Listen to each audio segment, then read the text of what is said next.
Bonjour, cette vidéo explicative a pour but de vous initier à deux produits financiers, les swaps de taux et les asset swaps. Le swap de taux, ou Vanilla Interest Rate Swap, est un contrat de gré à gré, ou over-the-counter, qui permet d'échanger sur la base d'un montant nominal les flux d'intérêt calculés sur un taux fixe contre les flux d'intérêt calculés sur un taux variable. Le taux variable est un taux de référence du marché, souvent le Libor ou Euribor. Par exemple, si une banque A paye un swap, c'est-à-dire paye le taux fixe à une banque B à hauteur de disons 5%, elle recevra le Libor 6 mois en échange. Le taux fixe payé est en quelque sorte une moyenne des taux Libor 6 mois sur toute la durée du contrat. Voici le schéma des flux financiers pour un swap de 5 ans. La banque A recevra le taux Libor 6 mois 2 fois par an et payera le taux fixe 5% chaque année à l'anniversaire de la date du contrat. Mais pourquoi le swap de taux est-il intéressant? Car il sert à gérer l'exposition au risque de taux. Prenons un exemple. La banque A possède un crédit auprès de la banque B, contracté à un taux fixe de 4,5%. Elle est donc exposée au risque de taux en cas de baisse des taux puisqu'elle paierait son crédit plus cher que le taux actuel. En anticipant donc une baisse des taux, elle entre dans un swap avec une autre banque C, dans lequel elle reçoit le fixe et paye le variable.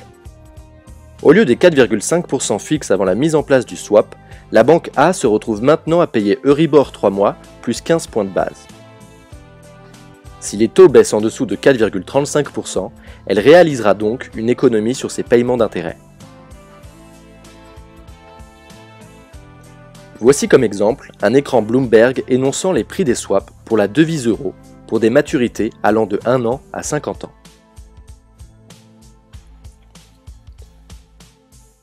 Voyons maintenant ce qu'est un asset swap. Un asset swap est une combinaison de deux produits, une obligation à taux fixe et un swap de taux. Tentons de comprendre son fonctionnement en termes de flux d'intérêt. On achète une obligation à taux fixe, on paye donc le dirty price, et on recevra des coupons de 5,5% tous les ans. Ensuite, on paye un swap de taux de même maturité et de même notionnel, où nous dépenserons 5% chaque année et nous recevrons le Libor 6 mois 2 fois par an. La somme de ces deux opérations revient donc à payer le dirty price et recevoir le Libor 6 mois 2 fois par an et 50 points de base chaque année. Le risque de taux est donc annulé dans un asset swap. Il ne restera plus que le risque de crédit. Par exemple, sur cet écran Bloomberg, nous avons le détail d'un asset swap avec une obligation Google. On remarque la partie obligation, la jambe fixe du swap, la jambe variable du swap, et donc la somme de tout ça, c'est-à-dire l'asset swap qui présente un spread de 60,9 points de base. Pour notre asset swap précédent, nous avions combiné une obligation Google avec un swap en dollars américains, comme on peut le voir ici. À condition d'utiliser un cross-currency swap, nous voyons ici la comparaison des différents swaps, leur taux de change avec le dollar et le spread qu'ils engendreraient. Un asset swap révèle très facilement la santé d'une obligation souveraine et donc d'un pays.